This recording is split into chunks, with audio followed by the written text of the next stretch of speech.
Bonsoir et bienvenue sur boursicoté.com pour cette analyse technique du CAC 40 en clôture pour constater qu'après une ouverture baissière, le CAC 40 a marqué une séance d'hésitation puisque la clôture à 4500,19 provoque une variation de moins 0,08% sur cette séance avec un peu moins de 4 points perdus par rapport au cours de clôture de la veille. Donc après la forte hausse, il fallait confirmer. On a résisté ici puisque les cours se sont posés sur le support des 4496 points présentés hier comme zone à préserver, je dirais, pour continuer à évoluer sur la même dynamique haussière.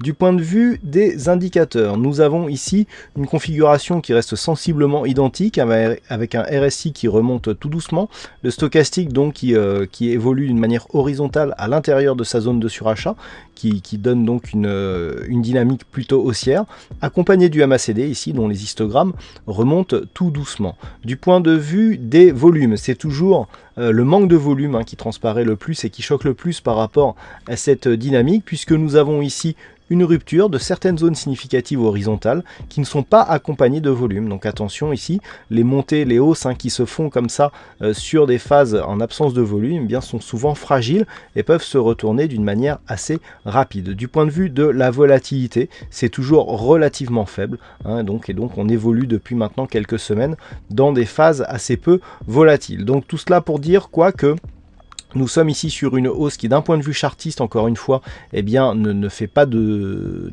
doute. On est ici sur un mouvement haussier, mais sans conviction. Donc on monte ici, on casse les zones techniques. Les zones techniques qui étaient précédemment résistances, se transforment en support. Je n'ai quasiment bougé aucune zone horizontale depuis maintenant fort longtemps. Et on voit bien que ces zones qui sont prévues, nous donnent des points de résistance, puis de support d'une manière assez systématique. Donc pour l'instant, on est toujours sur cette dynamique. Je vous avais tracé ici quelques retracements de Fibonacci. On va en effacer quelques-uns pour gagner en lisibilité sur ce graphe. Vous voyez comment ici les cours sont venus chercher le retracement des 38,2 avant de repartir à la hausse. On est maintenant sur une zone de cassure, donc je vais juste laisser les retracements de Fibonacci sur la phase ici de consolidation pour surveiller cette extension de Fibonacci dont un premier objectif se dégage à 4591 points. Ça c'est le premier élément.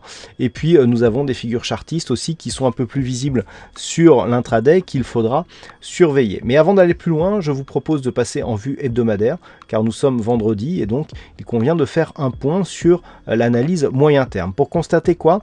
Que cette hausse court terme à laquelle nous assistons actuellement n'a pour l'instant pas énormément d'incidence sur la dynamique moyen-long terme, c'est ce que nous pouvons voir sur ce graphe. Alors malgré tout, les indicateurs sont plutôt haussiers, on a une dynamique là très légèrement haussière sur le stochastique, on est neutre sur le RSI, une hausse ici sur le MACD et toujours la même constatation du manque de volume sur la vue hebdomadaire avec une baisse de la volatilité.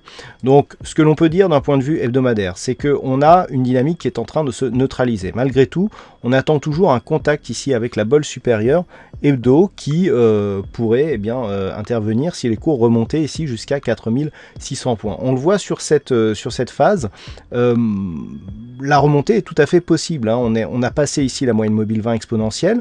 Cette moyenne mobile 20 ici, sur 3 séances, sur les 3 précédentes semaines, a été plutôt support que résistance. Donc après ici cette phase de hausse, cette consolidation et ce retour du mouvement haussier, on peut très bien continuer jusque la moyenne, la bande de Bollinger supérieure. Pour l'instant, donc on attend une confirmation et si tel était le cas, on neutraliserait puisqu'on arrêterait ici de marquer des points bas de plus en plus bas sur la vue hebdomadaire. Donc pour l'instant on est dans l'attente. La zone à surveiller éventuellement pour une poursuite du mouvement haussier, c'est ici les 4600 points. Naturellement, pour repasser ici sur un mouvement baissier, il faudrait passer sous ce point bas significatif ici, c'est-à-dire le point bas de la précédente semaine qui se situe, je le rappelle, à 4293 points.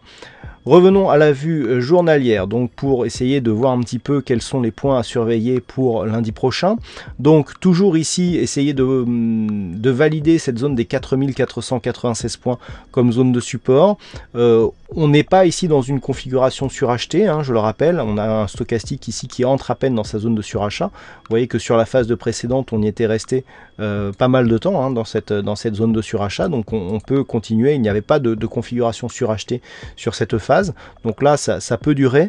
Le RSI est haussier mais n'a pas une grosse dynamique, donc là non plus on n'est pas suracheté, et pas de grosse amplitude ici sur le MACD. Donc à surveiller ici c'est 4496, une poursuite du mouvement haussier est toujours possible avec diverses résistances ici qui sont définies. On n'a pas les mêmes tracés, hein, sur la vue court terme. Par contre, à la baisse, c'est ce niveau ici des 4458-59 points qu'il faudra surveiller. Une rupture ici de cette ancienne résistance qui est pour l'instant devenue support serait un mauvais signal à envoyer au marché pour la poursuite ici de ce mouvement haussier. Mais il faudrait casser ici cette zone, hein, cette zone que je vais d'ailleurs épaissir pour lui donner un peu plus de consistance. Voilà, c'est cette zone ici que je viens de changer en vert qu'il faudra surveiller, car c'est une rupture de cette zone de support qui éventuellement nous donnerait un signal de cassure de la dynamique haussière en cours. Voilà ce que l'on peut dire donc sur cette analyse du CAC 40 en clôture. Alors, aujourd'hui, sur cette séance, il y avait un fixing. C'est Bono qui gagne sur cette session. Bravo à toi, Bono. En ce qui concerne les statistiques, on retombe sur une configuration où on a peu d'occurrences, donc pas de statistiques pour lundi prochain. On verra en tout cas si les statistiques sur 5 jours nous donnent un peu plus d'informations. A priori, ça ne semble pas être le cas. Donc voilà, je vous souhaite à toutes et à tous un bon week-end. Bonne chance dans vos prochains trades. On se retrouve dès la semaine prochaine pour de nouvelles analyses techniques sur le site boursicoté.com.